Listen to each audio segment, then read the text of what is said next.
Okay, so for the briefing actually is 30 minutes or 1 hours. But to submit the dry runs answer script will be in this 3 hours.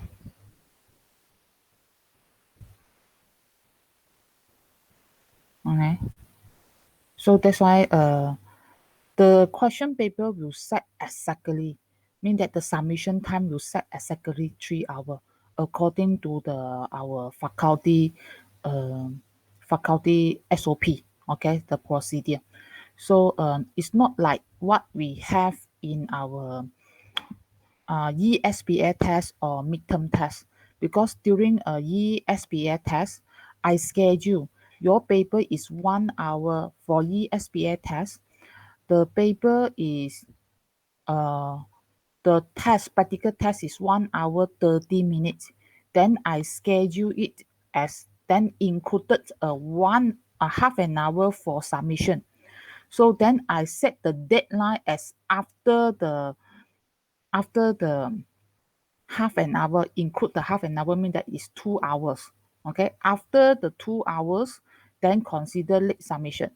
So according to SOP, okay, we are going to set as 3 hours. Okay, yes, you have a buffer of half an hour to do a submission. From this half an hours, we are not going to minus your mark, but after that we will continue. So for the detail, the late submissions, okay, I will going to the late submission penalty, I will going to explain to you during Monday um, briefing together with FON dry run. Okay, so this is the part over there.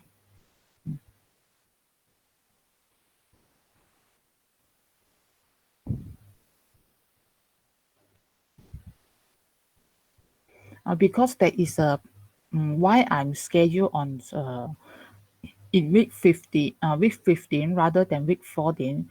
The behind reason is I have a receipt student. Okay, I have a receipt student.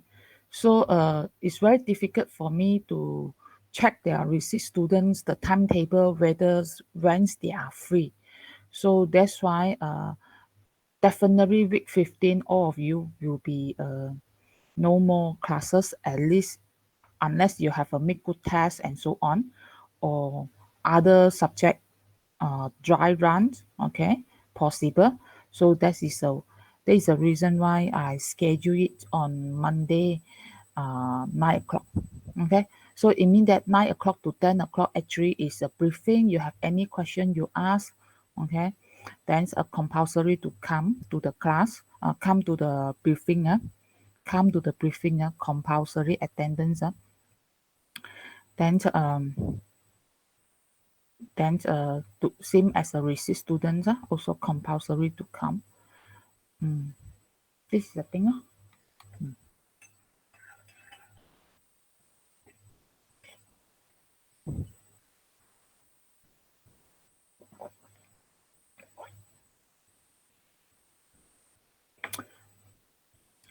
If you refer to the last week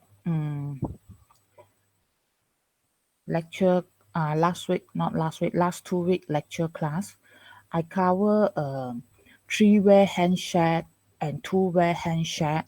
Okay, so the 3-way handshake first. 3-way handshake, handshaking. Okay, this round is not very important, but in previous chapter, you really need to understand the concept and the figure, how the sequence number are changing and so on. Okay, then let me go. Okay, 8 o'clock already. Now got 43, around 43 students here. Okay, let me present. Any others question wanted to ask? Okay.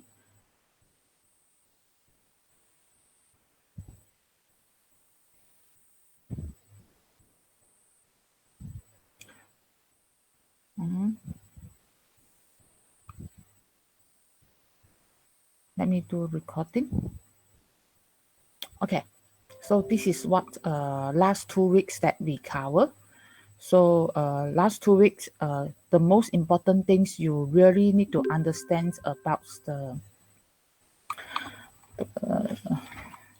you need to really understand the TCP protocol lah, okay? Why certain protocol, why certain application layers protocol, okay, need to be used TCP. Why cannot use UDP? So that is a reason behind that. So because of the reliability reason, okay, because of cannot tolerate any loss of the data, okay, these all things, okay, and they need to take about do the acknowledgement, all these things, okay, this part, okay, they need to have a reliability of sending, okay, and a knowledge of data, sending data when resend the data when the TCP identify the lost data. So the TCP will need to resend the lost data, okay, to the mean that the TCP source device need to resend the lost data to the destination device. Okay, so how they consider lost data? Because they did not receive the acknowledgement message. Okay, they did not receive the acknowledgement. That's why in certain period of time, when the source device did not receive the acknowledgement, they consider the data already lost. Okay, so I don't go and do much on this one really. Okay, this is the knowledge for you for this round. So mean that that is a port number. So if you come to doing programming, writing a program for your FYP and so on, port number is very important one. If you do not have a port number, but if you do not have a port number, but you only have the URL address, actually you are not able to refer back to your particular servers if your server is running multiple application program. Okay? So that they are already explaining to you over here, this is a individual's physical standalone, or not standalone, but physical server, one physical server, but inside they are having two application, which will be the file transfer server and web-based server application. So that's why when the source device going to request a data from a server, even though you are using the same address, okay, but at the end over here, you need to have a port number to differentiate what kinds of application in the server to be accept the request and respond the request. Okay, so the day I already mentioned to you here have a mistake in terms of the address. So this one's destination, okay, and then this one will be sorry, so this one will be this number here and this number here, okay. So then source, I think source will be source. Your source is 1.5. Your source is this one here. Okay. So actually it's not actually this slide got error is because I think I capture wrong file. Okay. Because this one I capture using video. So when they are I think I capture with video, so I need to check it back. So they when they're doing an explanation, they need to swap. Okay, I mean that when he reply, when he come to do a reply, then definitely source will become a destination port will become a source port, and then all these things need to change. Okay, at this moment you must be do it as matching. So same thing for your source device, they also have a port numbers. So we have a different well-known port. So because now you have a open book test, open book FOA, even though you no need to remember all these port number, where to use, you can open the PowerPoint slide and look for it. But however, you must be familiar and understand the slide, familiar your content, your slide.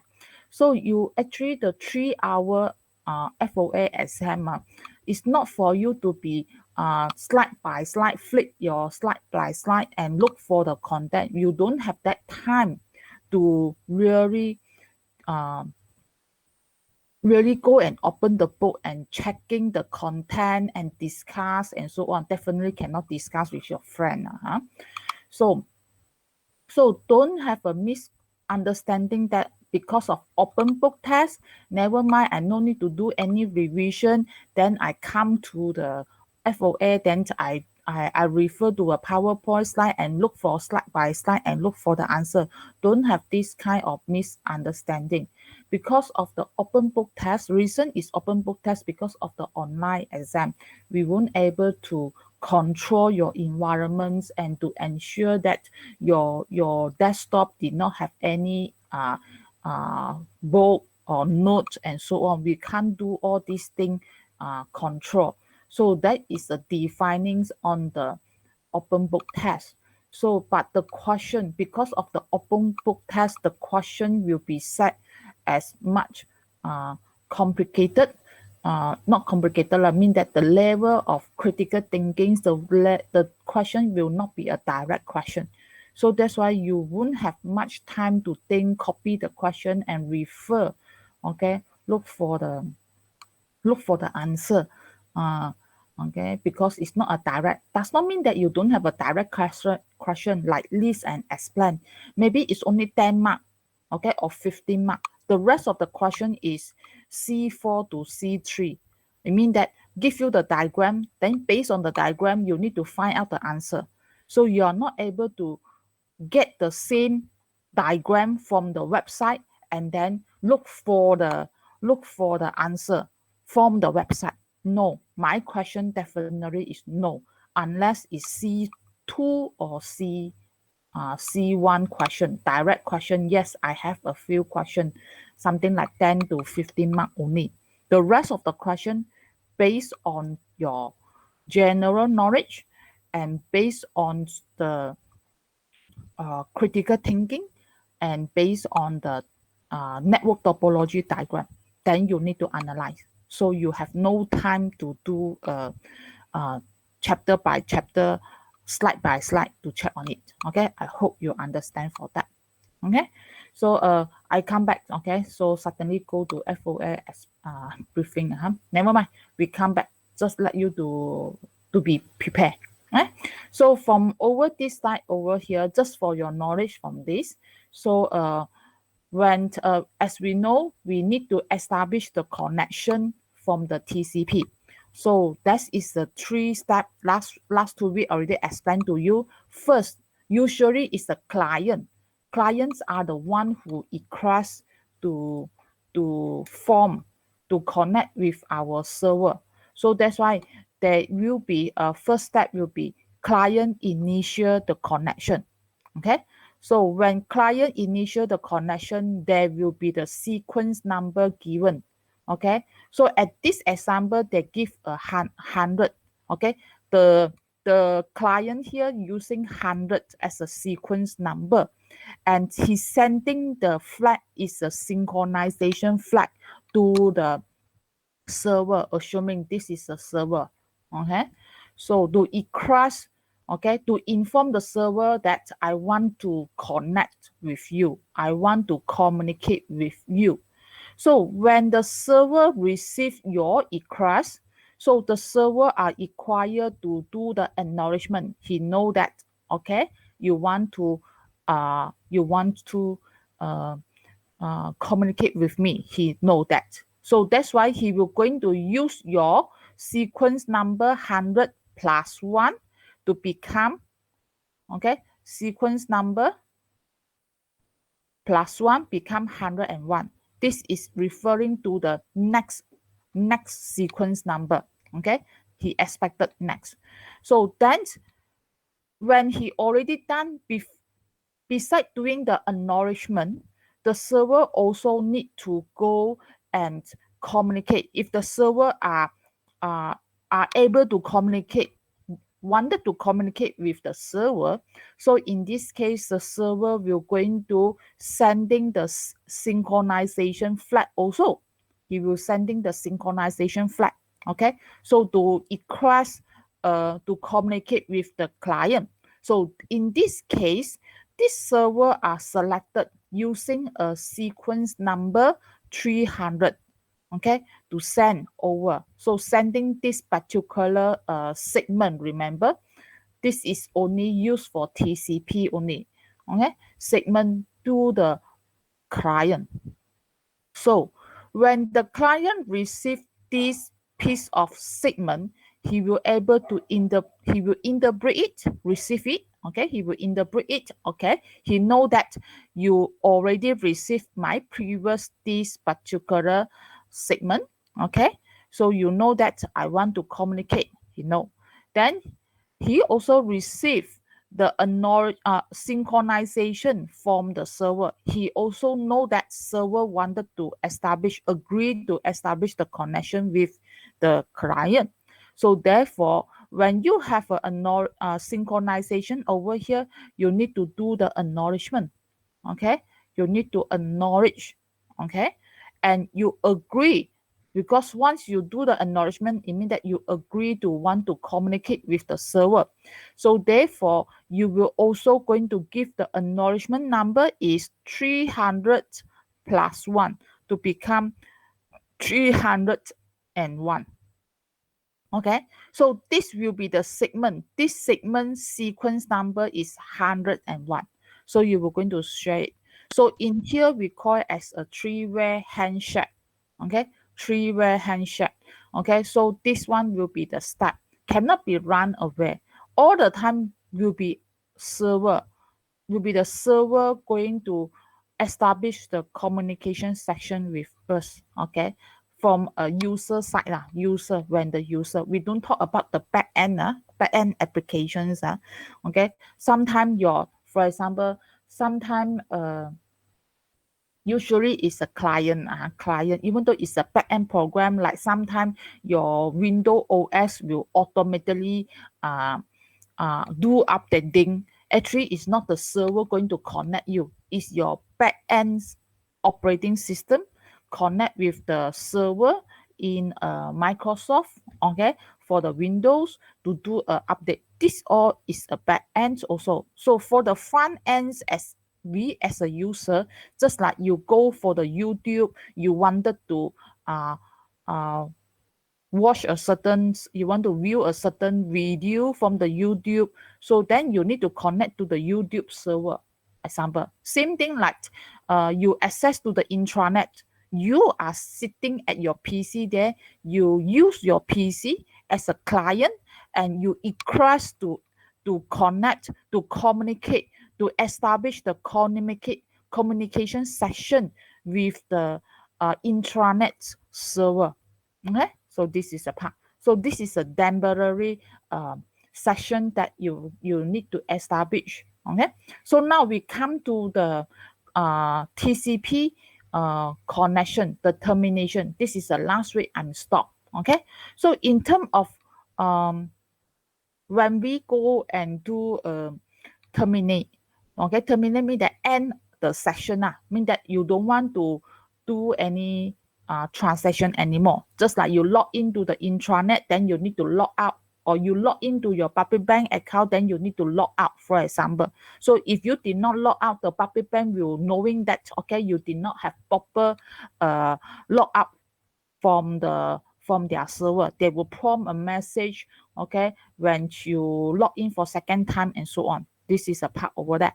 So what I wanted to focus over here is what kinds of control or flag will be used to do a termination.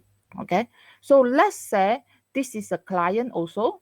All the while will be the usually is a client, okay, to do a termination, mean that you already finish all the transactions already, you receive all the data already. Now you want to log, okay, you want to terminate the communication session. So to close the connection, so you have a flag called finish flag, FIN. Okay, so must be sent in the segment header. Mean that you need to send. Let's say this is a client need to initial. He initial to finish. He nothing to do already. Okay, so you need to go and sending out the finish flag. Actually, this one over here they have a finish flag. Okay, they also will use the acknowledgement flag. Okay, and same thing. Okay, give you the idea. This one also a finish flag. Here also got finish flag. Here also got acknowledgement flag in terms of terminations. So because of okay, so in this case, the client going to send the finish flag to this server. So when the server are received already, okay, so this is a finish flag already sent to the client. So in this case, the server knowing that you need to you need to terminate the connection with him, so he need to send it the acknowledgement. He understood. Okay, he know that you want to terminate with him, but maybe server still doing a database well, actually it's very fast one very fast one. The flag exchange is very fast, so maybe a server still doing some storing the data in the database, so he won't immediately the acknowledgement flag and the finish flag will not be sent at the same time. One will not be sent at the same time. They sent at different segment, okay, in the different header, okay, header in different segment. So that's why he knowing that you need to finish the connection, so that's why he will going to send it the acknowledgement flag. Okay, so the client already received the acknowledgement flag. So after that, when the server also nothing to settle their side already, mean that all the file already done and so on. He really finished all the connection process. Okay, so mean that finish all the data update and so on and so forth. So he need to send in the finish flag also.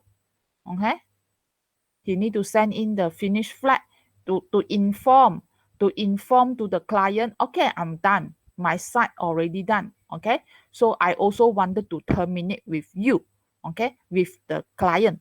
So that's why these two, okay, so at this moment actually you see the color, mean that the acknowledgement flag and also the finish flag already at client side, already at the client side here. By right, these two color is in the server side, but now already sent. Okay, so then after this, you will continue because you receive the client receive a finished flag from the server. So the clients are required to send back the acknowledgement flag. Okay, so at the end, the finished flag, okay, at the end, the finished flag and also the acknowledgement flag from the client will be sent over to the server side already. Then we are consider you have a proper, okay, you have a proper termination section, okay, done between server and also the client. So this is a part over there. So this will be the finish flag. Okay, so both from these two flag must be sent over here and these two flag must be sent over there. So you attune the flag already. So then there is a 4 change. 4 actions are needed to end both section. Okay, so actually here have 2 section. Okay, why have 2 section? If you coming back to here, okay, you are established client to server communication session. This is a one session, and then server to clients communication. This is another session. So that's why it's a 2 session. Okay, so that's why you have two different sequence number need to be exchanged. And that's why over here, even though you cannot say that, oh, client inform to the server, hey, I finished already, I don't care about you lah, I already want to terminate with you, I just send a finished flag to you, then bye bye. Okay, no, they need to wait for the server. Okay, just like if you have a parents, or let's say like your parents girl, you have girlfriend and boyfriend divorce girl. Okay, um, um, so in this case, you both of you must be agree to have a proper end relationship. Okay, to ensure that, okay, mean that everything is settled down. Okay, everything is settled and so on. Okay, so this is a part. Just wanted to let you know. So just now I already mentioned, even though the control flag you saw is acknowledgement, synchronizations, and also the finish flag, all these flag actually are belong to this bit under this control bit. The flag over here, the synchronization flag, control flag, and also the finish flag, it actually is only a one bit. Okay, each, okay, beside here you can see SCK stand for acknowledgement field significant. Okay, SYN stand for synchronized sequence number, and finish is no more data for sending. So this is a meaning. So over here there is a total up of 6 bit. Okay, six flag, and each flag using 1 bit. So when the bit is from 0 cent to set it to be 1, it means that you will going to refer to you are having a finished flag like that. Okay, so it's not like a flag like that. Oh, this is a flag. No. Okay, they are using the bit to represent. Definitely the sequence because you have a 6 bit now. Maybe first bit from this particular position here refer to the URG. Okay, and then until actually is in term of okay, until the 6 or 6 flag over there lah. Example. So this is examples. No need to go in more detail lah. Just let you know that where is the flag. Okay, in the header. This is only applied to the TCP. So in UDP, definitely don't have. So besides we talk about the do a connection. Okay, to establish the connection using a TCP. So to share the initial windows, to share the sequence number, okay, to inform another device the sequence number that you are using, but you also need to initial the value for the windows. Okay, so I did mention about that.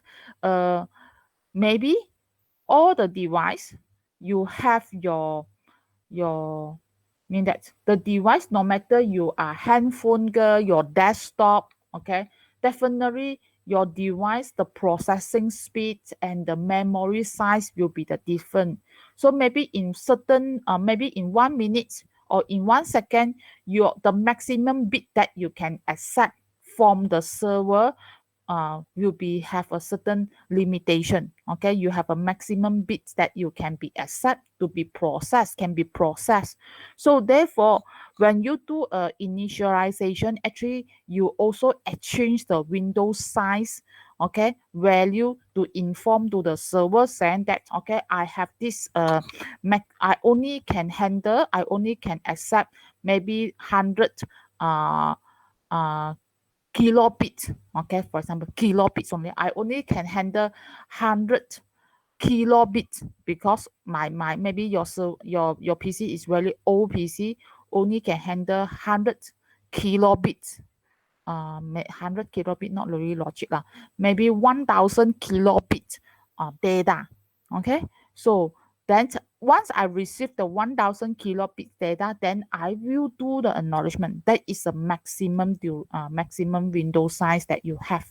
Okay, so then TCP use a process called three-way handshake to create a new TCP connection. So these are the 3 flags we'll be using. I already explained to you.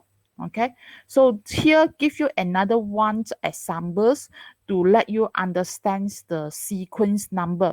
So in past 2 years paper, I think your if you look at your tutorial question, they have one question asking you to disrupt the three-way handshake.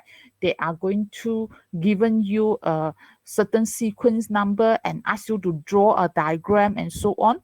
So in this case, you are required to draw a two PC. Okay, one represent a server and one represent a client. So then you need to clearly indicate the sequence number and also the control flag to be set. Okay, so from this example here, you will be able to see that they're using sequence number 1000. So when he come to do the acknowledgement, so will be 1001. You must know that. Okay? So this device, the server, for example, the server replied he using a sequence number 750. So when the client going to do the acknowledgement, he will using 750 plus 1 becomes 750 51. So definitely is plus 1. They won't going to plus 2, plus 3, or plus 10. No more. No this thing. Must be follow. Okay. To establish the connection. Okay. From this part. So this is wanted to show you. Actually, it's the same things. Just wanted to point out to you. Okay. Sometimes we put over here called sequence number, but the book they will call it as initial sequence number. Okay, and the short form called ISN. Okay, it's the same term to be used in a diagram is SEQ, but in initial we are here is initial sequence number. Okay, so the sequence number will be under your flag over here, your sequence number this one. Remember this one. Okay, so the sequence number is randomly going to generate by your operating system from the client side. Okay, client's sequence number will be generated automatically. Okay, by using from your OS. So over here, this is your client. So this is sorry, this is your source port number. Okay, sorry. Yes, it's generated by your operating system, not operating system, by your TCP protocol. Okay, not your operating system. Not operating system couldn't touch about your sequence numbers. It's your TCP protocol. Okay, so I need to correct my statement. I confuse the sequence number with the port number just now. So now we are moving on to this one is the same. Okay, so this is give you the empty space. Okay, empty space over here. Let you think about that.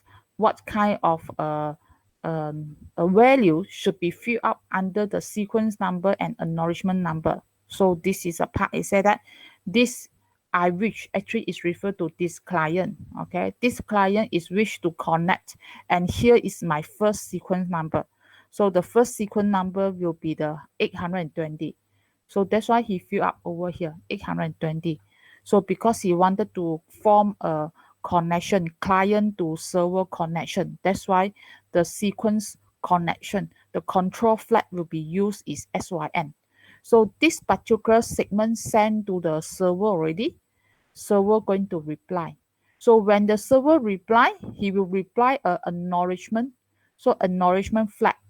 So logically, what we're going to add, we'll add 1. So add 1 become 820, become 821 as an acknowledgement. Okay. So what is the sequence number over here? Then I need to refer to the next slide. Yeah, because of the question. Okay. So that's why you have 820. Okay. Plus 1 become 821 over here. Become your acknowledgement number over here. So now, so this one is who given? This one is the server. So this message is referred to the server message. It's like, okay, here my first sequence number is 750. I have added 1 to your sequence number 820 plus 1 as an acknowledgement. I expected that to be your next sequence number. So that's why you know that 750 will be here. So when this particular segment sent over to the client, so client, what you're going to do? Client will going to reply. He will going to do a acknowledgement only. Okay. Remember, not sending any data yet. Here no data to be sent because you establish the connection first. Make sure both of you are agree, understood, agree to have a connection to be established first before data sent. No data sent between three-way handshake. No, no data sent. Okay. Just like you meet with your new friend, you give a hand to your new friend and then shake hand with him. Okay. So you won't directly asking the next question yet. Okay. Ask other question. You shake hand, how are you, and so on. Okay. Started to create a connection with him first. So in this case, okay, come back. So that's why over here you have a control flag. You'll be going to ACK. Okay, only send the acknowledgement flag back to the server. You don't need to send any sequence number anymore. You are not doing synchronizations. You already done. You already done. So that's why over this side you will going to have a sequence number will be 821, and the acknowledgement number over this side will be 750 plus 1 will become 751. So that's why that is a one pass I think 1 or 2 past year exam question giving you this question and ask you to draw the diagram. Okay, so this is an example over here. So after you have agreed, both party, both devices agree to establish the connection, then you will able to, next segment will be your data. So this is a part over there. So if you're using a Wireshark, you will able to trace back the data, how you do a connection with the server. So we are not in that unless when RIS student, okay, you will going to use a Wireshark to refer to the data and do analyze the packet, okay, and the segment, what kind of data contains in all there, and so on, whether got hacker data or any suspicious unknown data over there, okay, something like that So we are not talking about. So this is a step again.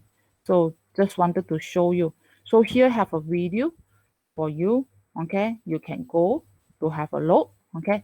So now we coming back to over here. We talk about reliability and flow control. So when you talk about this title, which protocol we will going to use for UDP. Which protocol will provide reliable? Will be the TCP. Which protocol we're going to have a flow control? TCP. So UDP don't have. So actually this topic, even those, this topic actually I already covered to talk about the thing. So this is a reason why application, okay, as I told you, you need to base on the nature of your application to determine what kinds of protocol to be used in a TCP. So in over here, under the TCP over here, you were able to see that when, okay, you can see the TCP segments are reorders at the destination.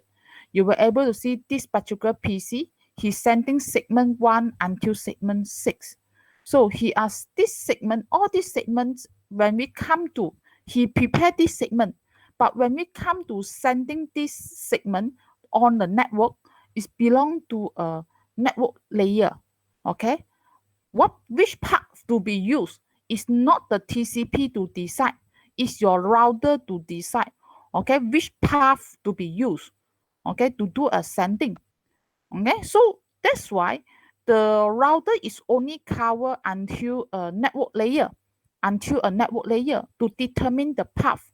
Okay, he will not able to know, oh, this data, this packet is referred to segment 1, or this packet 2 are referred to segment 2. They do not, because he won't able to interpret the header in the segment. So when this six segments passing to the network layer to become a 6 packet, and then to become frame and so on, okay, become a binary signal, all these things, when the router going to interpret the packet, okay, he will only knowing the destination IP address and source IP address, whether it's urgent or priority and so on or not. So in this case, he are going to send out the data according to their routing protocol. Okay, so you can see that here have 2 direction, green color here. Okay, different segment may take different routes to send out. So when he reach to the destination device here, your segment, okay, even though your segment receive, okay, mean that your data are received actually is in bits, after bits then come to frame, frame come to packet, then after packet the encapsulated become a segment. So at that moment, only the TCP realize that your segment are received is unordered. Okay, is unordered. For example, 1, 2, 6, 5, 4, 3. And then because under the TCP, he will going to reorder your segment back to the original uh, order. Okay, back to the original order. Just like you have a very long email. Okay, together with attached email, attached with this particular file and different file over there. So when you send over this long email with the attached file to your destination, definitely the email must be go back to your original. Different portions of the email must be reordered back to ensure you have a right content. Okay, correct content that was sent by the client. Okay, by the source device. So that's why you need to reorder back from that. So this is how you're going to reorder back by using a sequence number. Hmm? You are going to use a sequence number. So this is a part of that. Okay. So then here we'll be going to tell you the sequence number and acknowledgement. You can just if you have time, then you watch it lah. No, then it's okay one. Okay. No need to do it. Okay. So this is I already just now I mentioned that there is beside you change the synchronization flag and also the sequence number under when you do the establish the connection. This particular slide is wanted to mention about the maximum segments size, the window size. Okay, so the window size during a three-way handshake. Okay, so this wanted to tell you that, okay, so during a three-way handshake, okay, I don't read these sentences, I just come to here for your knowledge only. So during a three-way handshake, that will be the window size, okay, 10,000, okay, window size 10,000, okay. So he sent the window size at 10,000. It means that maximum I can have a 10,000. Okay, I do the acknowledgement. But the segment size, this is a segment size. Segment size MSS. Segment size is 1460, 1460. So it means that your segment's maximum is 1460. So that's he doing a sequence number 1, mean that he's sending this particular data. So this data inside got 1460 byte. Okay, so then this one, the sequence number SEQ is number 1.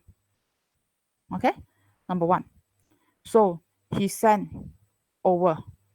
Okay, he sent over to that. So after that, there will be the next sequence number because he receiving. Okay, So sequence number 1. So then after that, this one will be the sequence number 1401. So based on here, they are going to plus 1. Okay, so this is another set of segment. Okay, another one set of segment 1461 plus 1461. That is a data here. Okay, that is a data here. So the data are received. So this is a one segment data. This is another segment of data. Okay, so he added here already. So actually you are not more than 10,000 yet, your window size, but you can do the acknowledgement. Okay, you can do the acknowledgement saying that, okay, I received the 2,921. Okay, so this is a part over there. So in terms of a window size, he's going to remind the window size again. Okay, indicated that the window size is 10,000. Okay, 10,000. So they will go and remind. Sometimes your CPU, your device will be need to adjust the window size. Maybe during that particular time, your data can be received is 10,000. But maybe certain moment your device is very busy, so you can adjust your window size to become a smaller. Okay, so this is for your knowledge only. We are not going to come to so complicated. Okay, for your idea only. So that's why when so in terms of this is for control using the window size. Okay, so then in terms of to detect the lost data, okay, to detect the congested, how you do a congested over here to avoid the lost data, because we worry that once you have congested during a certain period of time, the source device did not receive any acknowledgement, they will consider that you lost data. So that's why over here, the TCP, for example, TCP sending segment 1, segment 2, segment 3, segment 4 to the uh, server, for example. So in here, at certain moment, this particular, because of congested, okay, so segment 1 or two, segment 2 and 3 here is lost, okay. So then when the PC only receives segment 1 and also a segment 4, okay, segment 4 he received, but he won't able to do acknowledgement for acknowledgement all the 4 segment. He won't. So he only do a acknowledgement for segment 1. Okay, and to them, this segment is receiving to here. He will do the acknowledgement for this segment only. Even though here it says segment number 2, actually he acknowledged for segment 4. Okay, so he acknowledged for the segment 4. So from here, they knowing that you only receive segment 1 and 4, and therefore certain period of time, this particular client will resend the segment 2 and 3 because he did not receive the acknowledgement, the number there, acknowledgement number. So this is one that you need to know. And this is just wanted to let you know again, your UDP is no connection will be established before sending the data, and no retransmit of the lost data, no sequence number, no flow control, or no. Okay, do not provide all this during provide this function in a transport layer. Okay, by using this UDP, they will implement elsewhere. Elsewhere here is referred to he let the programmer at the application layer to implement it. You do a coding at your application layer rather than you depend on the UDP protocol. Okay, so that's why over here is they just reassemble. Okay, what it means is reassemble. So same situation here, this particular device, let's say client over here, he have a datagram. You can see he used the term datagram. We know that they are using UDP protocol. So he divided the data are divided into smaller pieces because of he using a datagram, using a UDP protocol, we call it as datagram. So in here have a 1, 2, 3, 4, 5, 6, 6 datagrams here. Same things, these things when he pass to the network layer become a packet, and router will interpret the packet and he will going to send by using a different path. Same concept over here. So when this particular datagram arrive to the destination, so the datagrams can be out of order. Okay, you can see 1, 2, 6, 5, 4. They are lost number 3. Okay. Okay. So first thing, possible out of order. Second things, lost datagram. He will have lost the datagram. So they don't care about that. They just reassemble it, then send it to the application layer already. Simply reassemble, no way to reorder. This is a part. Okay, so this is why I mentioned about your Facebook when you have a live video. Okay, okay, we live video girl, or you doing a online game girl, you play the online games girl. So your data is in the datagram. Okay, the you are under the UDP, you're using a datagram because you want to be a fast speed, and certain lost data you are able to torrent it. So this one just wanted to again to tell you the egress data and so on. Okay, not important from this part. We can move all these things. Okay, this is the same thing, how to change the port number and so on. Okay, talking about you have one server. Okay, if you wanted to I'm more on focus on the chapter number 8, chapter number 10. So this one is process and egress, talking about your this particular server having two different application. So they have a different port number to be used. Then you are requesting how to be how this server are able to identify what application to be used to process the request. Okay, it's based on the port number. Okay, because the destination port over here. So this one you can go and read by yourself. Okay, so this is one again. So IP, we still have the IP. TCP, we use the port number. Okay, so then over here is the application layer. So especially all this thing is a common well-known application layer protocol. They need to use TCP. Okay, and they have a well-known port number to be used. Okay, so this one will be the UDP. Okay, so they have a well-known port number. Even though it's UDP application layer, they have a well-known port number to be used. So just like live video and the multimedia, simple request and reply, and then handle reliability themselves because it's based on the application. So this is the part. So when I this is the things, nothing already. So if you still not really know, so this is an additional TCP UDP video that I downloaded from the YouTube. Okay, somewhere so you can go and compare again. So I finished from this part. Is there any question from there? No, I know. Okay, so now it's 8:50. Okay, let me going to cover chapter number 10 first. Give you exactly 9 o'clock. Then we're going to stop for giving you a break.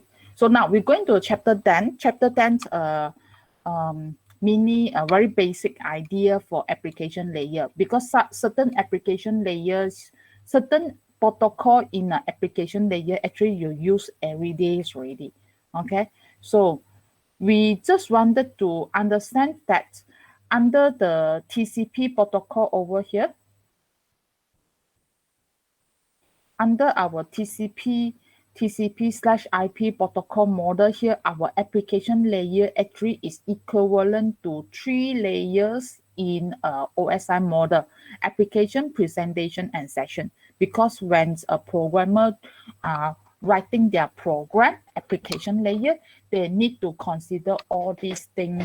They need to do all this coding, how to establish, present your data, format the data format, and all these things. So application layer is the most closer to the end user. Okay, so mean that this application layer are the most closer. So if you learn networking, definitely you understand all this protocol. When you saw HTTP in front, okay, or HTTPS in front, you know that this is referred to the protocol. So by without a knowledge of networking, okay, they do not know. They thought this is a URL address or just a link for it, okay, but that they do not know the meaning on that. So application layer beside is closer to the end user, but also he used to exchange the data. Okay, now is your real data, the user data between the program. Just like you sending a message from the WhatsApp application to the another friend in the same application.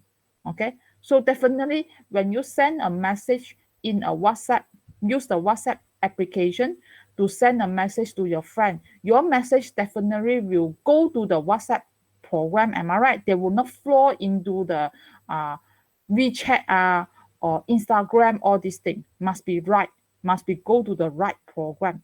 Okay, because it's between the program, okay, on the source and destination host. Okay, so by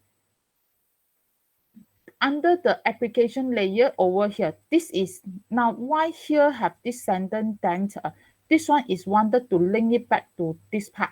Okay, give you just a refresh again, or remind you again, revision again, because actually application layer, presentation layer, and the session layer, you have learned the function. You know the function at the chapter number 1 or chapter number 2. You know their functions already. Okay, we cover it. So over here, we just wanted to have a revisions again. So about the presentation layer. Okay, so the format of the data. Okay, so when you sending the data, your message, let's say your message is a video, or your message is this image. Okay, your data is image, or your data is a video format, or your data is a text format, even though it's a text format. Okay, your text data, but the message have the data is a text, video, or image. All this data have a certain format, whether it's JPEG, whether it's a GIF file, all these things you have. So therefore, under the presentation layer, when he doing a programming, doing a coding for their program, they need to identify what kind of accepted format, okay, to be used in their in their in their application. So beside the format, they will going to compress the data. Okay, so and also whether the data should be encrypted, the data or not, encryption. So the data, when you attach the file and so on, whether this particular file should be encrypted into the more secure, okay, rather than a text to become unreadable format before send over to other network, before this data passing down to the segment, to the TCP protocol or UDP protocol, or to the transport layer to do this segmentation and so on. So they need to do a consideration on that part. So then over here, they need to create under the session function of the session layer will be create and maintain the dialogue. Okay, so I always using the example like when you read your WhatsApp message, you saw a 2 tick, you know that this two, the message already sent to your friend, and the 2 tick to become blue color, or your friend already read the message. So that is a maintain the dialogue from that part. Okay, okay, from this. So this maintain the dialogue, and just now uh, three-way handshake communication is totally different. Okay, that is a between a sending. This is just a maintain the dialogue between the source and destination application we saw. Just like you go to the Facebook, okay, you saw, oh, that is a green color button. I know that this particular friend also now is using the uh, uh, playing the Facebook, okay, because I saw here is a green color. So same things like what we have over my side over here, like I'm going to do my uh, uh, over here, what I'm going to see here under the chat here. Okay, I know that Mr. C, okay, here the dot here, okay, Miss Limation, all these things, the friends over here is all is white colors dot. Okay, so I know that, okay, they are not using Google Mail, Gmail yet. Maybe they do something else. Okay, they are not using this application. So when he turned to the green color, I know that, okay, Mr. C are using this particular, or Dr. C are using this particular good Gmail. So I can uh, uh, uh, chat with him. Okay, so this is a part over that. So that is a maintaining the dialogue. So this is an examples that you can see from application layer, create and maintain the dialogue. So over here under the application layer, they have so many application layer protocol. So this one over here, I'm mentioning over this side is just wanted to give you knowing that, okay, this one you just remind you again for DNS, you can use TCP or UDP protocol, either one, okay. So the port number, well-known port number is 52, and this one is a function. What is the domain name server over here? Is translate the domain name from example cisco.com into the IP address. Okay, so we have a different protocol. So we are not going to learn everything. Okay, so we only focus certain protocol over here. So now, okay, I give you a break for 5 minutes. Okay, my clock already come to 9 o'clock already. So I give you break for 5 minutes. Come back at 9:05 a.m. Okay. Oh, I'm stop to a record. Stop to do a recording. So I then we have a second section for recording. So is there any question you want to ask?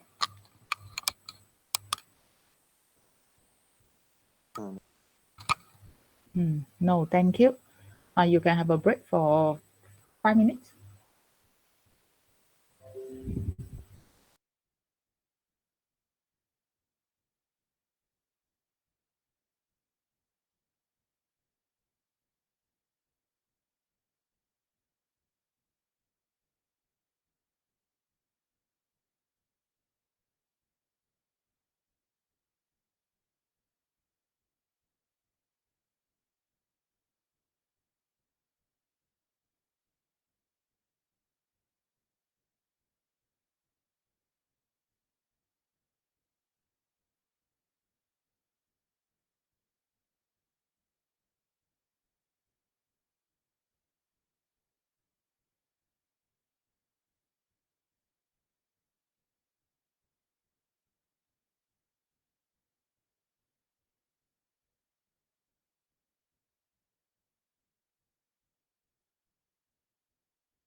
If you have things to ask, you can ask. I'm here and come back already.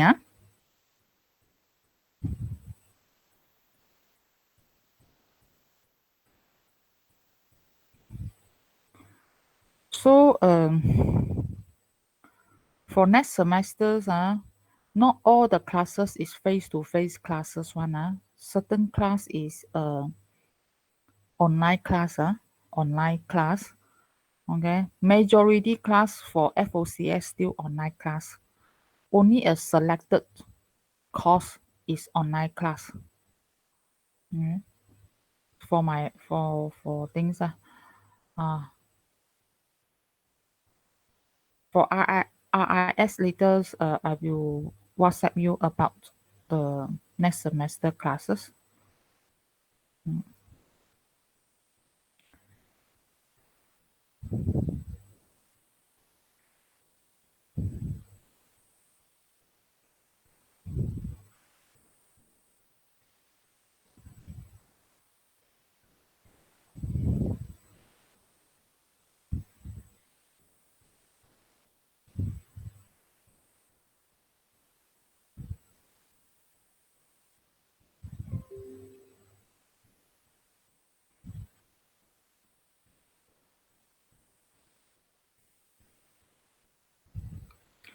Okay, so I've come back, so I didn't see anything. Then so you will okay, so you will able to see that now. You can see that under the application layer. So I can see our X-teen Limation. Okay, she already she using maybe she not maybe she using a Google. She logged into her Gmail already. So that's why I can see the green color here. So this is a part of the sessions layer. Okay, under the OSI model. So, but in terms of TCP/IP, so programmer when he do coding, he need to consider all these things, whether you need to show and so on or not. Okay, how to keep track, how to maintain the dialogue between the application, So this is one part that I wanted to mention again for everybody. So so now we moving on to how the application. You see everybody come back already, So while waiting for let me share the uh let me share your this attendance, even though it's one last week already. Okay, end of the semester, almost end of the semester already. Anyhow, attendance I still need to going to keep track. Okay, so that. So you may go and take your attendance. So I share the Google form for you already. So now I'm moving back to my chapter number 10 again. Do recording. I know lah, as usual lah, when the semester ends, students start to skip the class and so on. So your coursework, please make sure check your let your ask request your tutor to return the coursework to you, okay, and check the coursework, okay, and verify your coursework marks whether correct or not. So this is your responsibility, to ensure coursework. You verify the coursework to ensure you that is your mark. Okay. So I come back. So the application layer protocol interact with the end user application. How the application protocol interact with the end user application. So from over this side, okay, so we come back in the first chapter, you already understand the client and server model, okay, all the while over here, even though your end device here, your clients using different devices, you are connected to the server. So actually you are doing a request and response between the client and server. Okay, so in here, client and server process are considered to be in the application layer. Okay, so you are using the devices over here, okay, hardware and software combining that the user directly connect to the server. From this part, you need to understand the background, then you know what is the application, end user application, to connect with, to request a data from the server. This part. So same thing, the peer-to-peer network, even though you have a two device, okay, it's peer-to-peer network, depends on the task, okay, depends on the task that to be performed, okay. So the peer will be act as a client, another peer will be act as a server. So this is the part over there. So it depends on the data to be accessed, okay.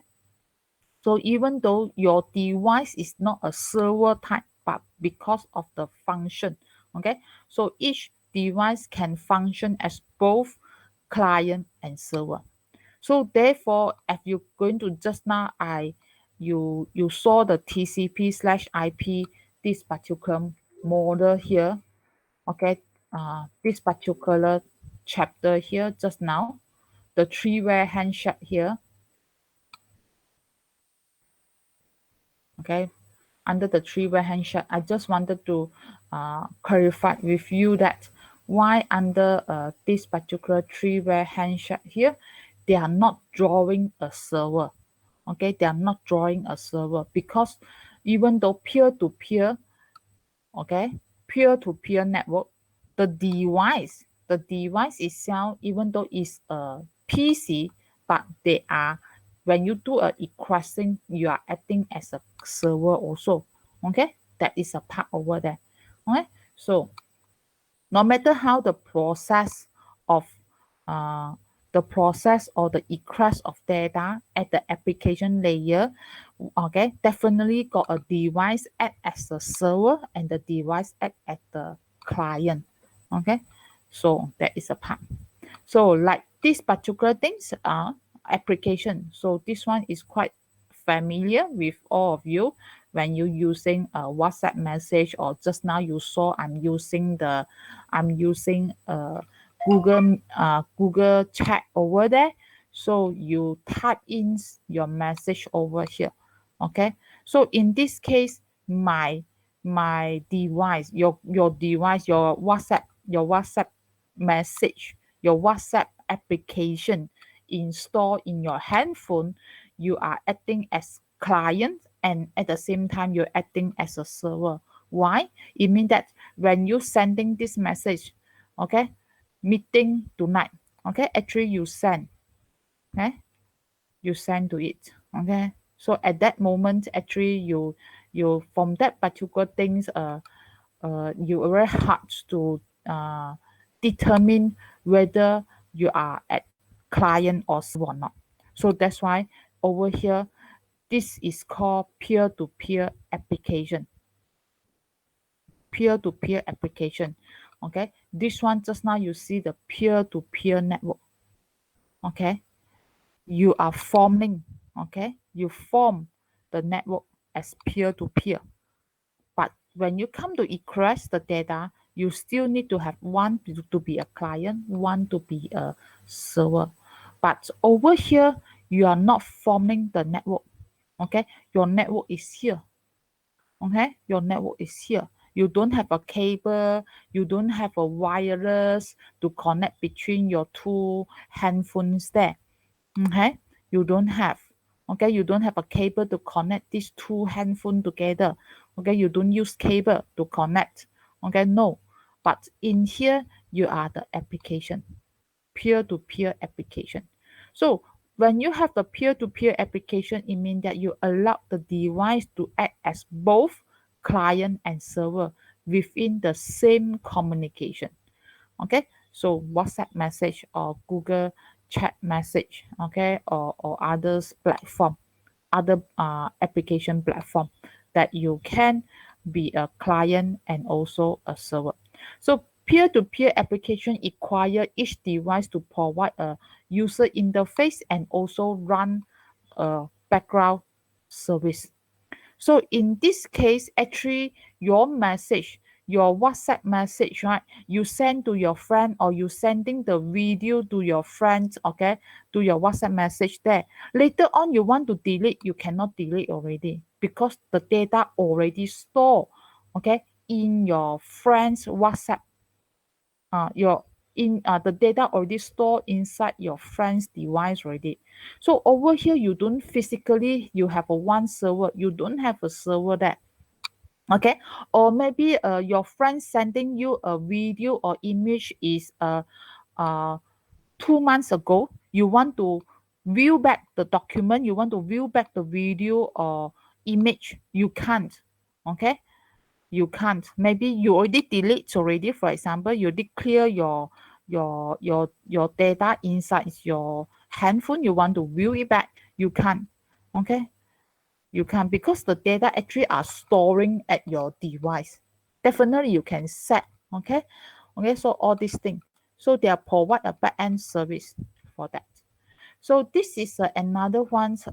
When we talk about peer-to-peer network, actually we can be a very small application, just like this one's WhatsApp message over here example lah, huh? So, but we also can have a very huge application which we are using by different people. For example, Bitcoin.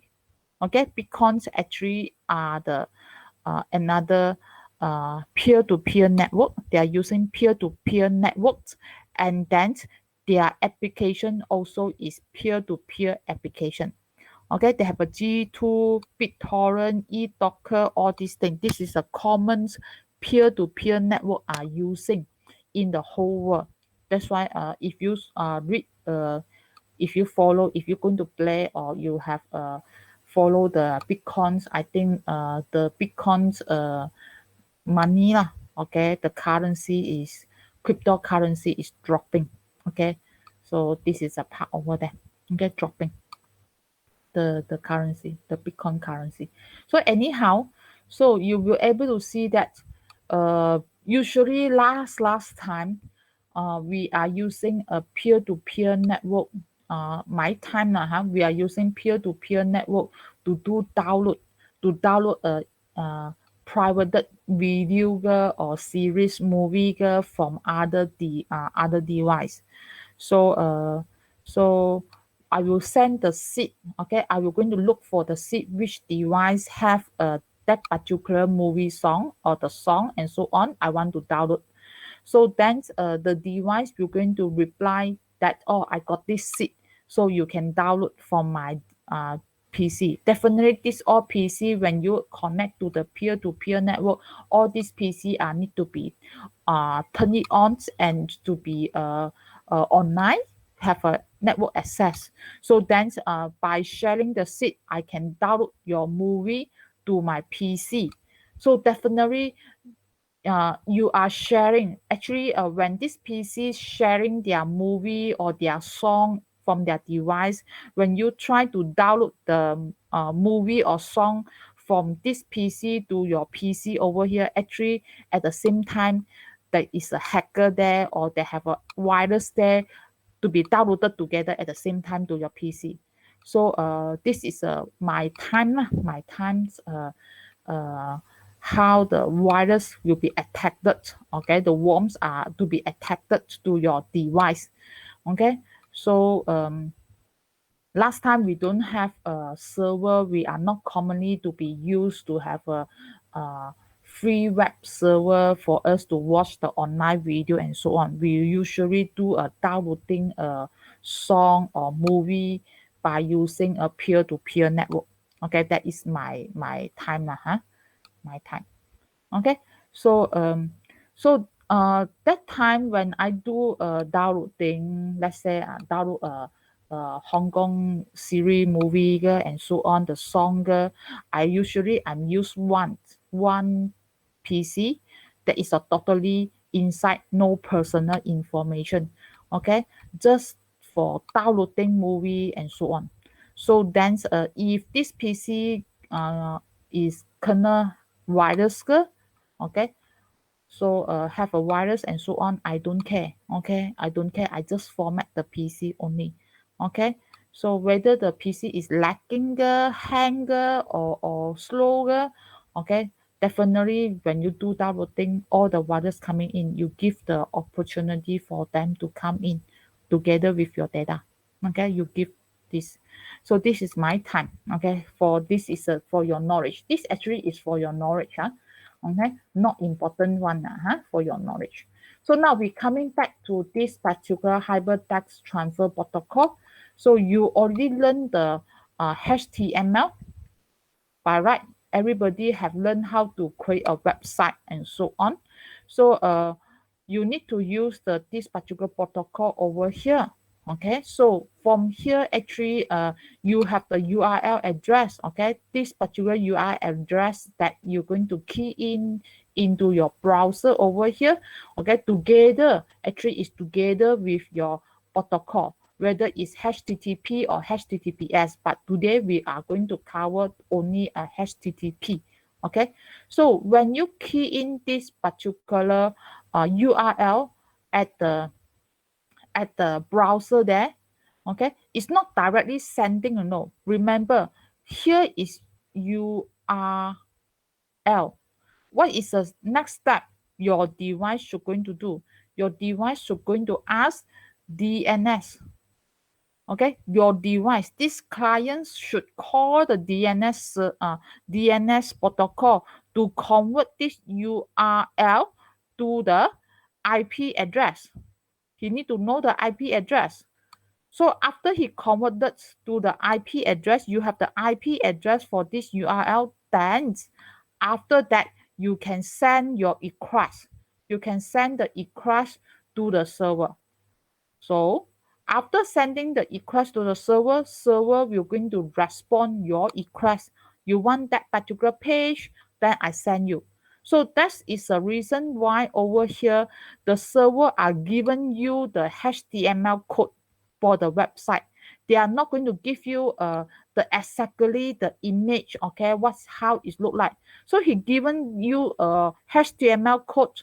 So depends on the browser that you are using. So your browser at the application layer over here, he will going to display your HTML code. Okay, that's why when you come out your this particular HTML code over there, they have a certain format. Okay, so if you are not setting, if you're not doing a coding for your code over there, you do not put in the code for display the content, so then they will by default they will using the browser format to display your content. I forgot the term already. Few years back did not cover, did not teach HTML code already.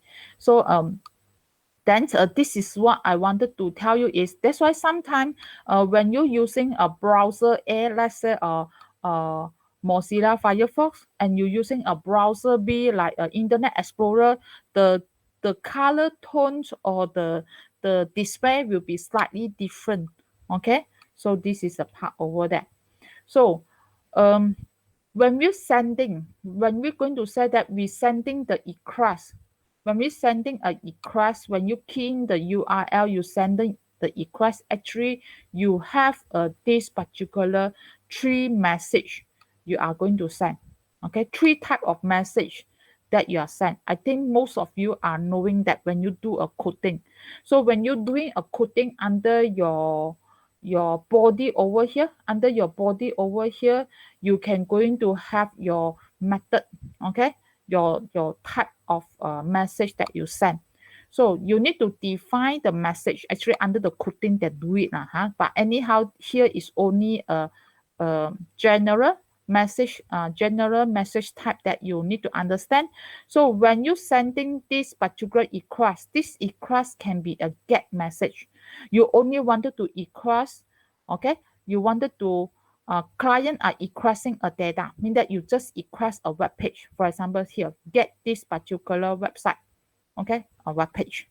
Let's say over here, you sending the method is post message, mean that because you have a form over there, okay, so something like that, you define your form title and so on. Maybe here have a method, okay, where you send and then what is the link there.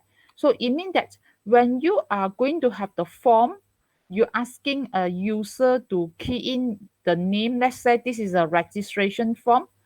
So it means that this particular data that user have been entered inside this registration form, you need to send it to the server. So that's why upload the data file, okay? Upload the data file, because I'm using the registration form. Registration form actually is a field. Your data here is a field there. So you upload the resources or the content, okay? Content to the web server. You are going to have a put message. You sending put message. You are not getting the website. You are the request message that you send to the web server actually is includes the content, have a data inside. Okay, that is the put message. Okay, another one is, let's say you are going to have a website here, are going to ask you to attach the file. So you attach the file. Let's say you attach your this image file over here, or you attach a certain zip file over there. You want to, when you press the submit button, okay, let's say submit, you press the submit button. So for example, a submit button. So this data you want to bring up, this particular file or image file, you need to bring uploaded into the web server. So actually you are sending the message is a post message. Okay. So here have a difference. This is mainly for uploading the data file. This is uploading the resources.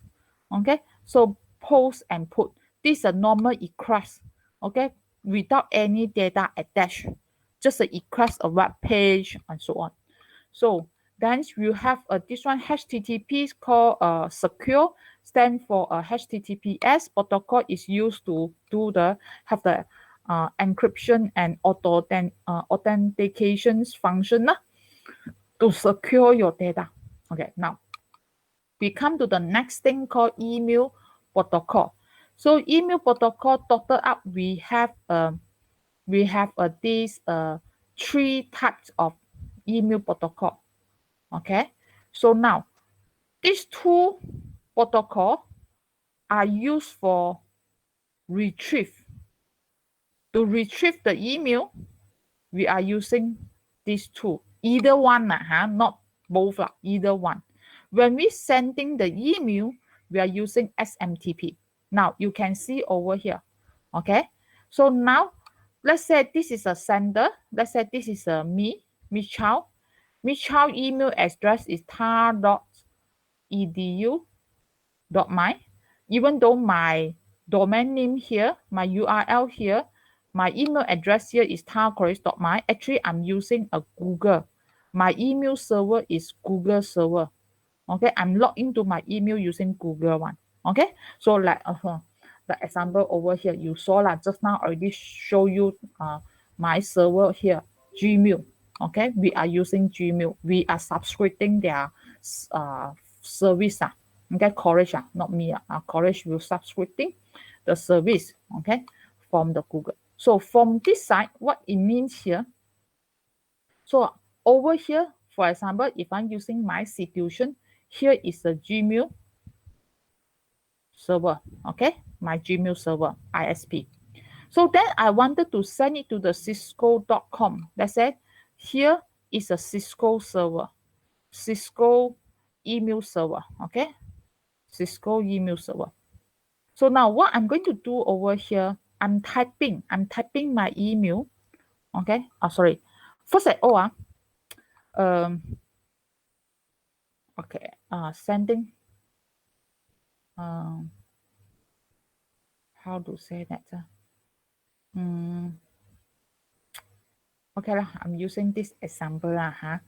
Okay, so okay, over this side. Okay, so again, so I'm typing my email. Then I send to this recipient alias cisco.com for my just now child tv.alias par.edu.my. Why I'm saying so, okay, actually I should not use a Gmail as an example because this Gmail server is not located at my site. Okay, is more on web-based cloud network, okay? But by right, I should use something like my own PC. My PC have the software, okay, installed in my this one like Outlook. Like for example, you may have this kind of software, Microsoft uh, Microsoft tool like where is my this one, okay, like this one Outlook, okay, this kind of Outlook service over here. So I have why I'm using that and not using a Gmail. Later on you understand that the retrieval file. So I just give you the example first. So now over this side again. So over here, when I compose my email and after I compose my email and then I press a send button, send it. Okay. When he sends it, my email should be sent, okay, to my PC and okay, go to the server. So my copy of my email actually is kept inside the mail server. Okay. So let's say we have a just now, I don't use the Gmail lah. Maybe I'm using this is a TAR UC mail server. So I have compose here. So when I sending this, I'm sending my email not directly to the recipient's email server. First of all, let's say I'm using the Outlook. I'm using the Outlook in my PC there. I compose my email using the Outlook software. Then I press send. Actually, I'm using SMTP. I'm send my email to the mail server, my own mail server first. Okay. So then once the mail server receive my email, what he's going to do, he will going to direct it to the another mail server. So just now I'm using here, this one is a Cisco server. Cisco is a company itself. He have his own mail server. Last time actually, for your knowledge on your history lah. Last time, our our as a students and also our student and the lecturers actually we have our own Tar College email server. Okay, because of more and more students and doing a maintenance and so on and so forth, and you can see our student in and out. Okay, different student graduate and so on. So in this case, to maintain one server on to occupy so many students to provide a capacity for each of the students to store their email actually are very costing. So that's why we are mean that I think CITC going to subscribe the server service from the Google, okay, rather than we do a maintenance. We outsource it. We outsource the service to the Google service. So rather than we maintain our own server.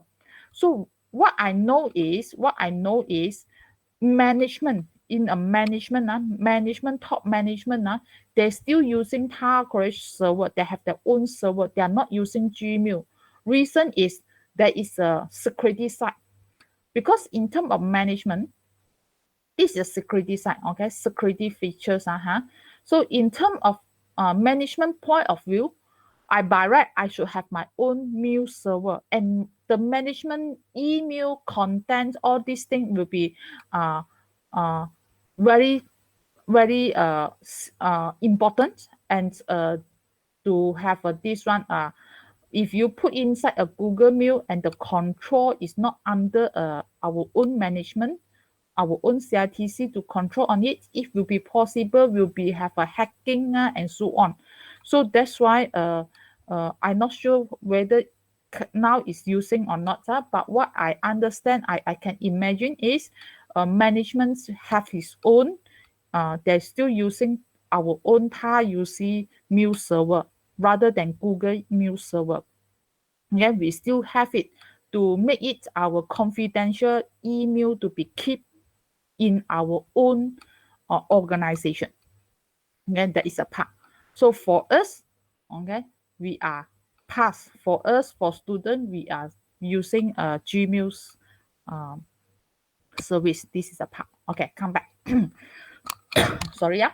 So we coming back. This is a what? Okay, so that's why the server does not mean that everyone's are using. They have a different account over there.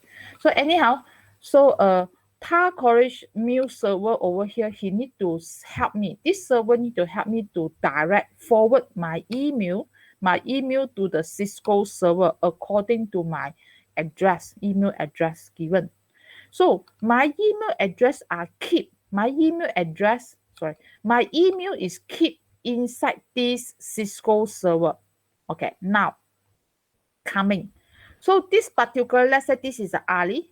Ali log into their email account, and he going to retrieve.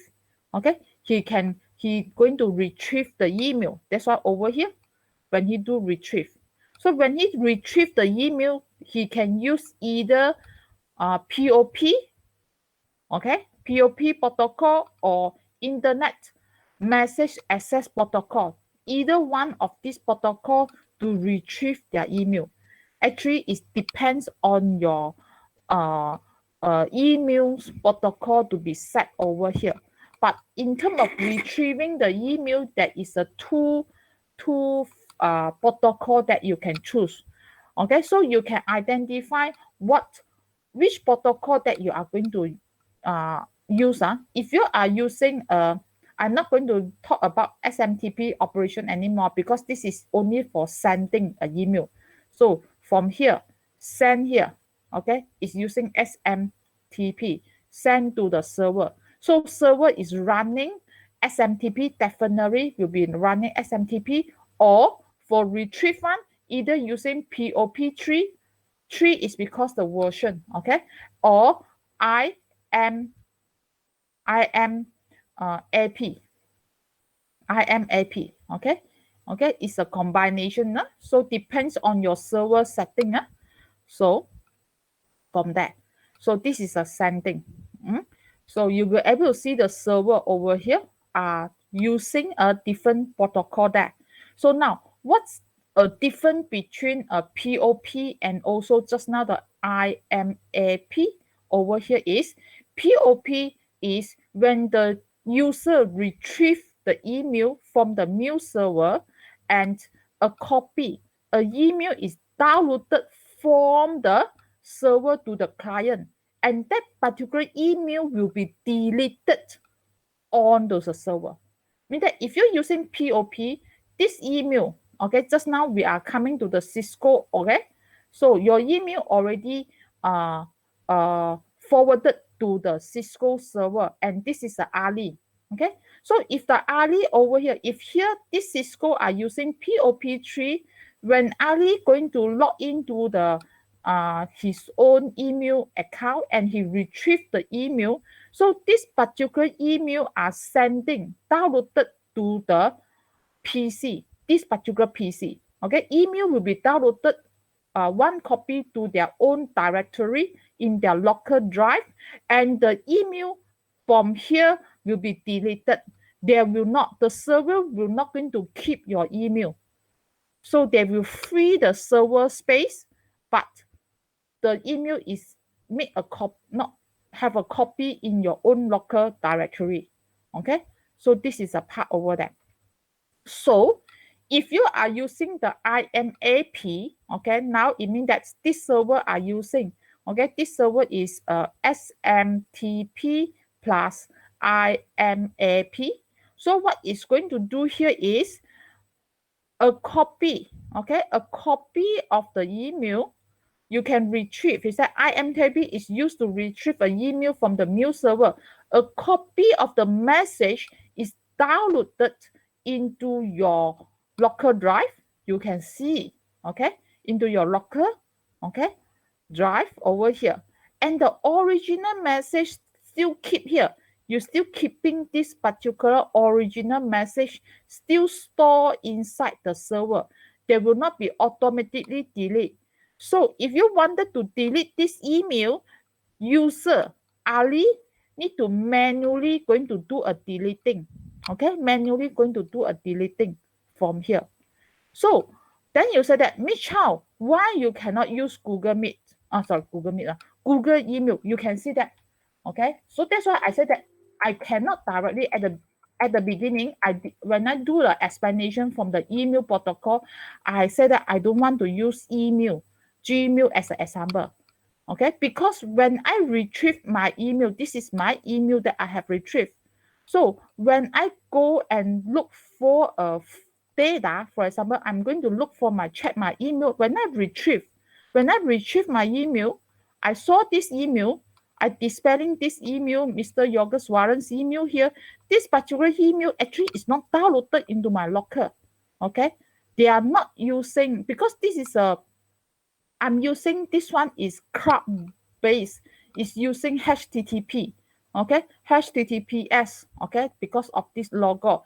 I'm using HTTPS to access to this Gmail, okay, and the function is slightly different from what you have to see in our file. That's why I just now, when I do the explanation, I go to my file. I say that the Outlook, okay, Outlook application on my desktop over here is the example.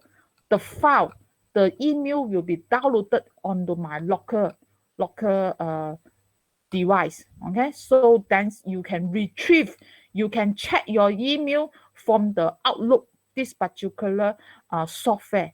You are not go to the Gmail account, log into your Gmail, then you're going to check your email. The concept are the same, but in terms of implementation will be slightly different. Okay, so I hope you understand for that.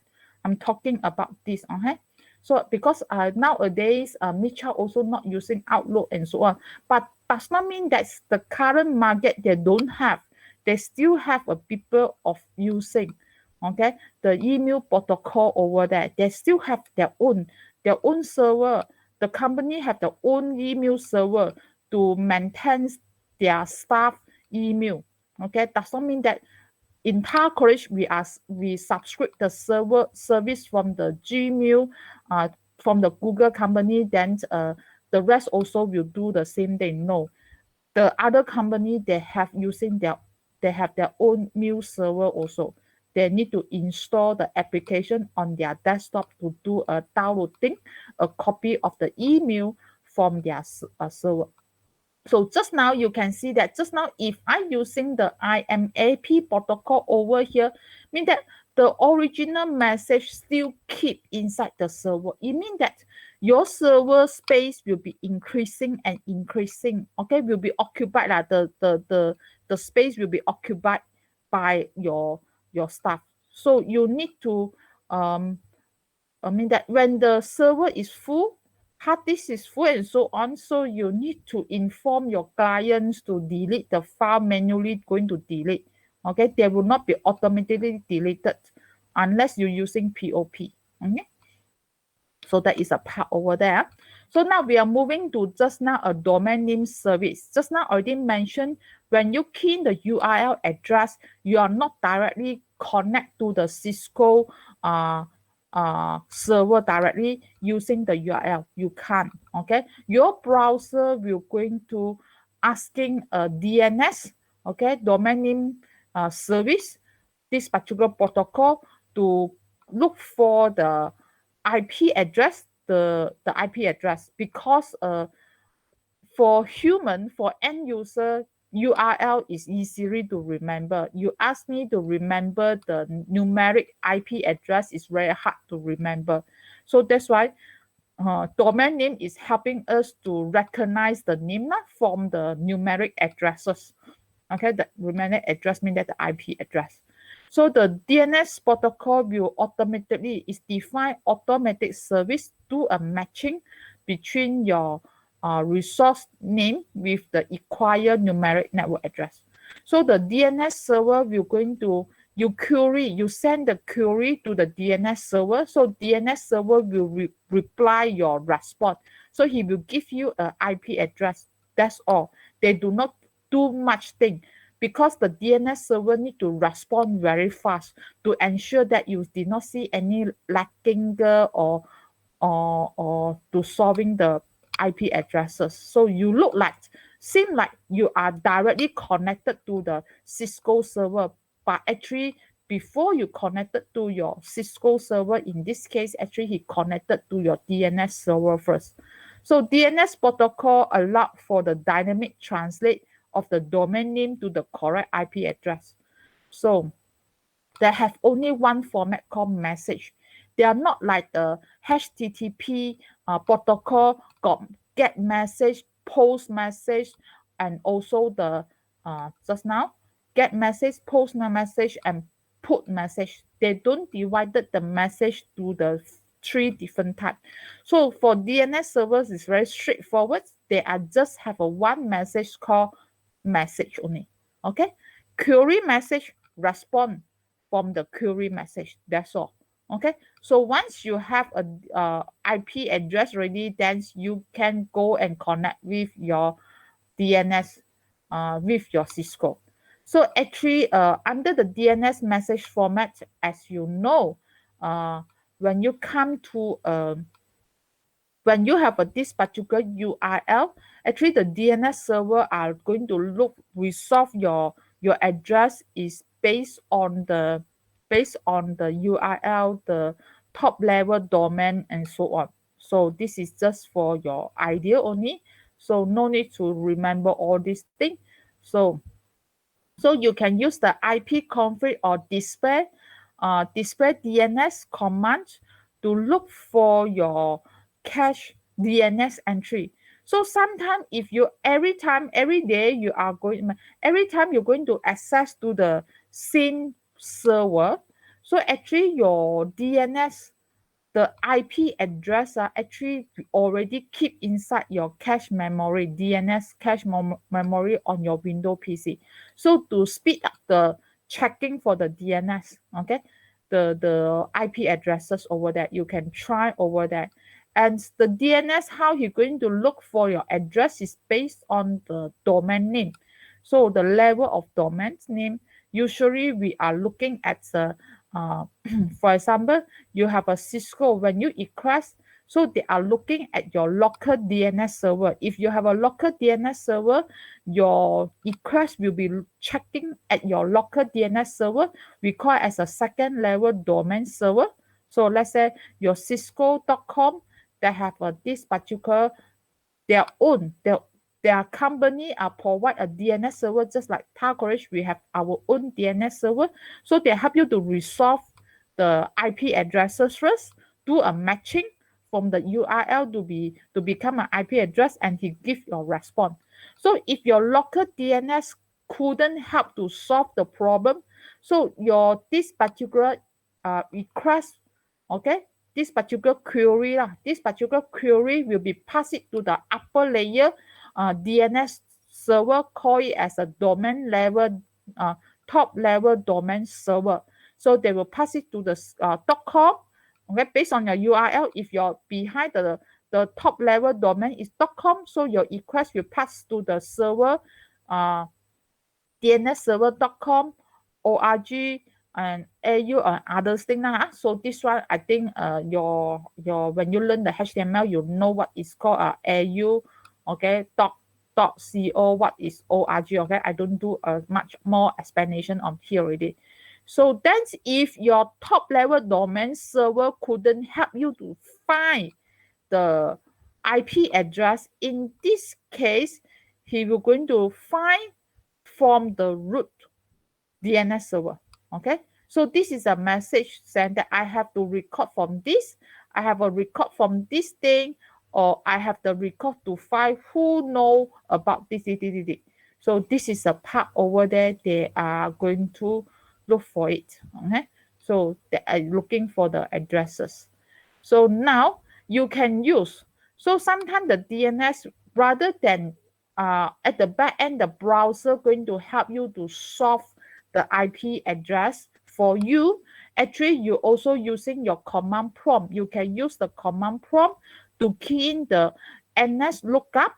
Then you key in your IP address. So you key in the URL that you want to look for, and they will going to show you the they were going to show you the IP address. So give you the example. Okay. So command prompt from here. Okay. You still here, huh? So command prompt at here. Okay. So ns lookup. Okay. So now you can see that my file. What is my first thing? He displayed this one for me. This one is referred to my DNS server. I'm using tm.net.my. Okay. So to my DNS is from my local DNS is from tmnet. Okay. tm.net. So then let's say I wanted to find what is the IP address TAR college are using at www.tar.edu.my.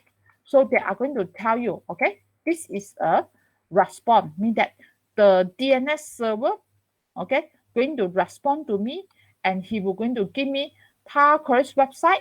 This is a URL, and TAR college public address. This is a TAR college public address over here. Okay, so now I'm going to do a, let's say, what is a DNS www.tar, not, don't want to tar already lah, huh? Maybe uda edu, I think should be this format lah, huh? Okay, so you will able to see, okay, UDA website. Okay, so the public address for the UDA here will be this address. So as I know, this all is a public address.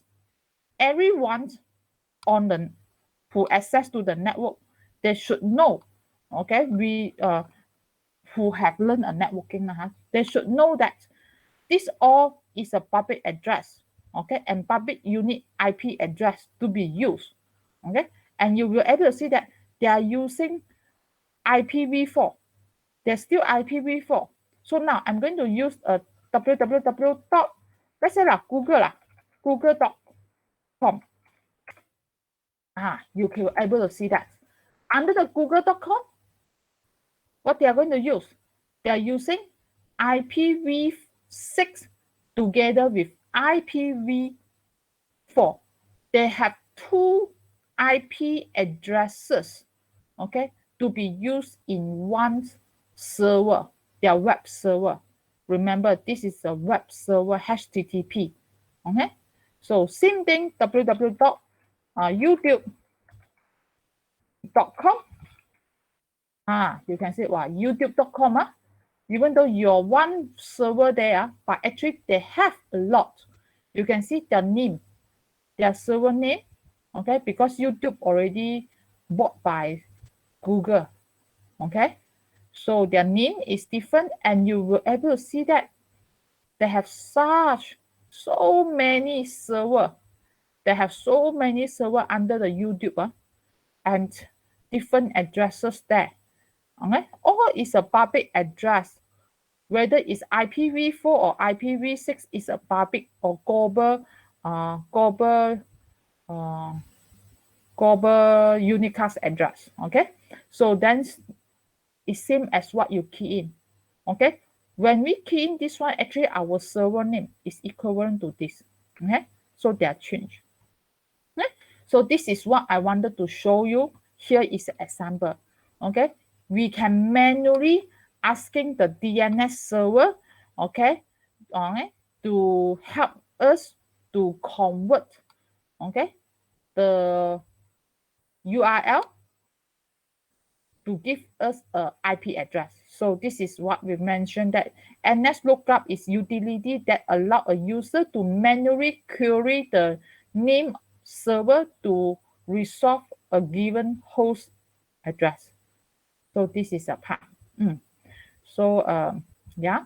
So then from here, this will be the DHCP protocol, which will be going to give us a dynamic IP address.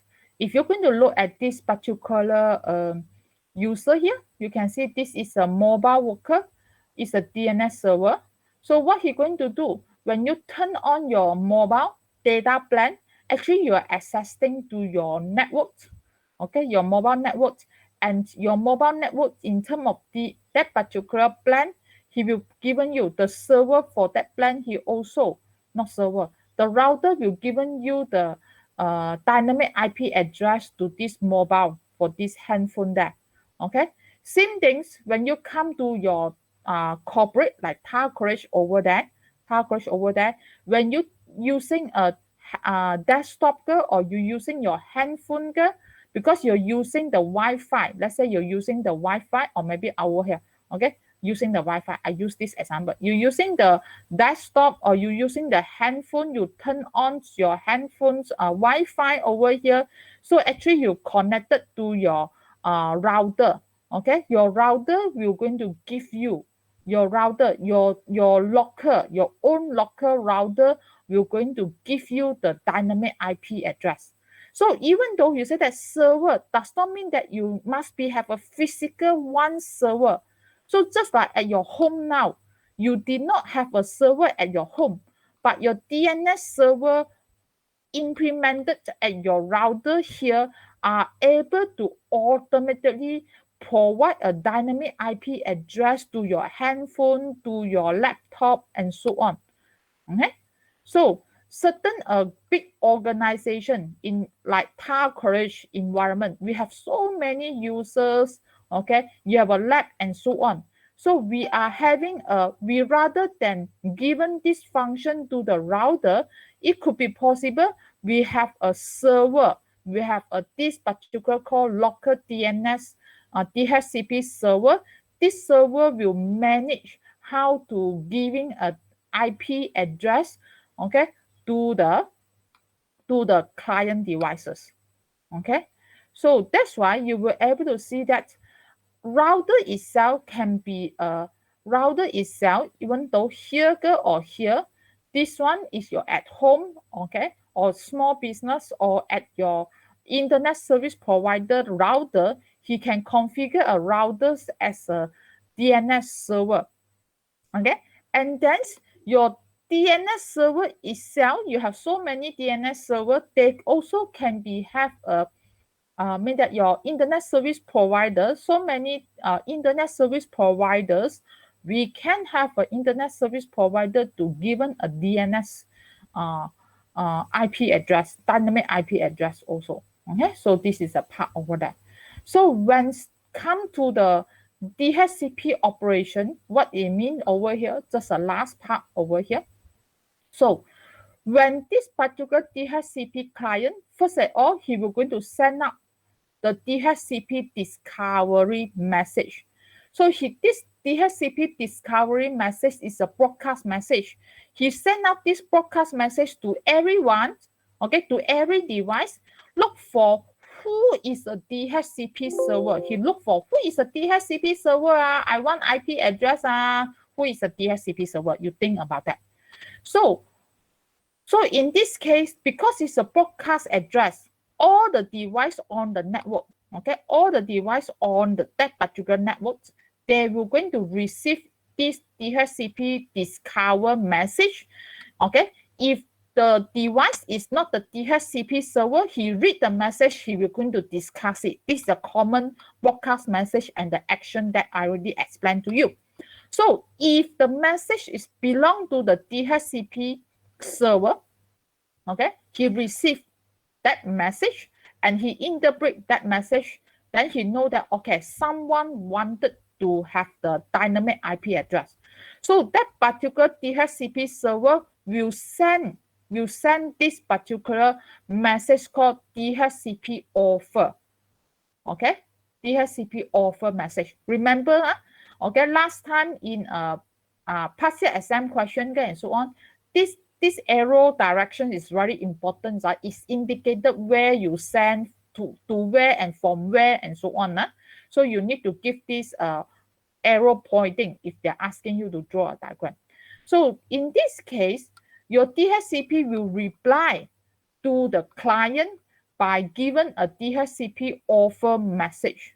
Okay, this here is no error because this is the original message type are given like that. So that's why we did not give a space. It's not mischild typo error.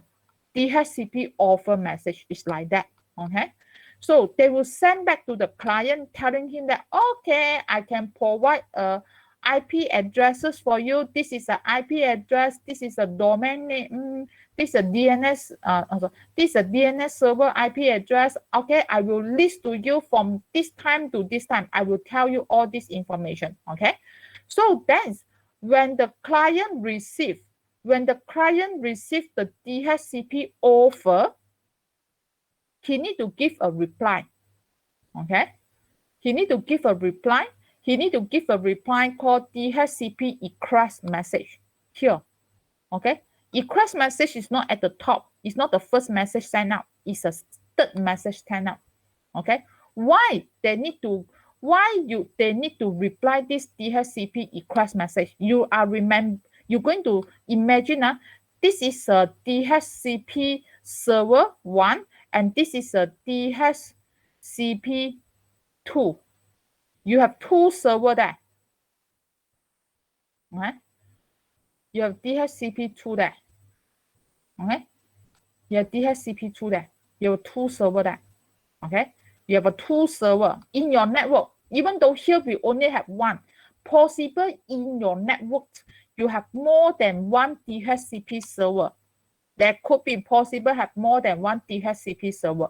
So therefore, if these 2 DHCP server also sending you the DHCP offer, okay, server 1 also offer you this IP address, server 2 also offer you this IP address. You have 2 offer. Which one you're going to accept? So therefore, the DHCP client are required. This client is required to send out this DHCP request. Okay, let's say the client wanted to accept the offer from this server 1. He will send the DHCP request to the server 1. Okay, so he no need to send the DHCP request to the server 2. Okay, DHCP server 2 are waiting, no reply. Mean that you don't want me offer, you don't want to accept my offer.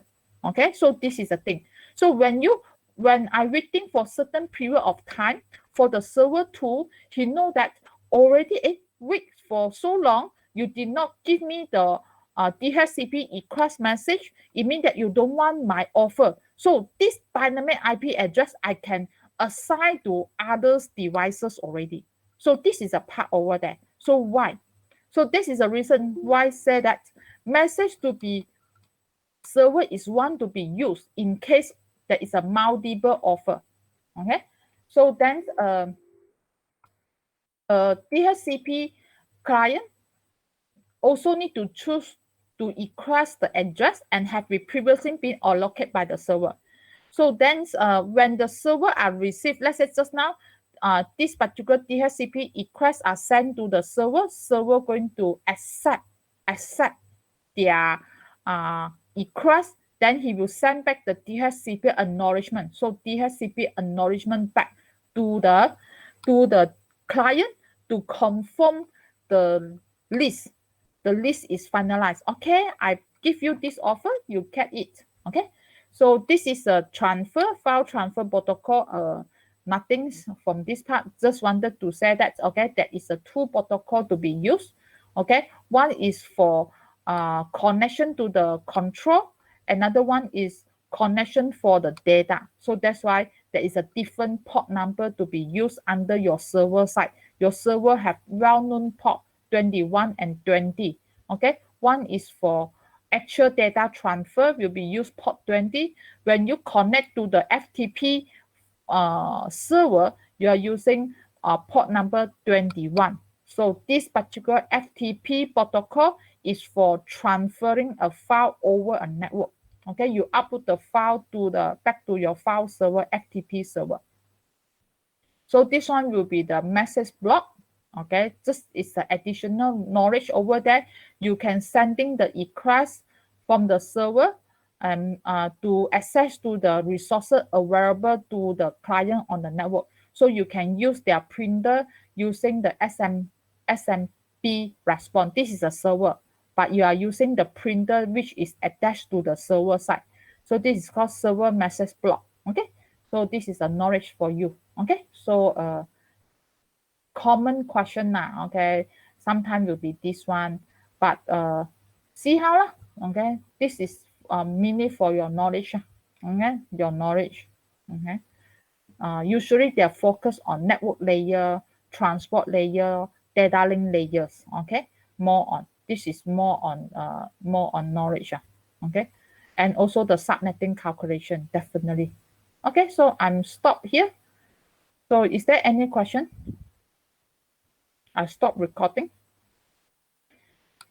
Okay, I know. Okay, if no question, then I'm stop here. So compulsory to come on next week, Monday, dry run and briefing for the FOA. Please come. Okay, thank you for everyone. So, all right. Yes, thanks. Thanks. Thanks.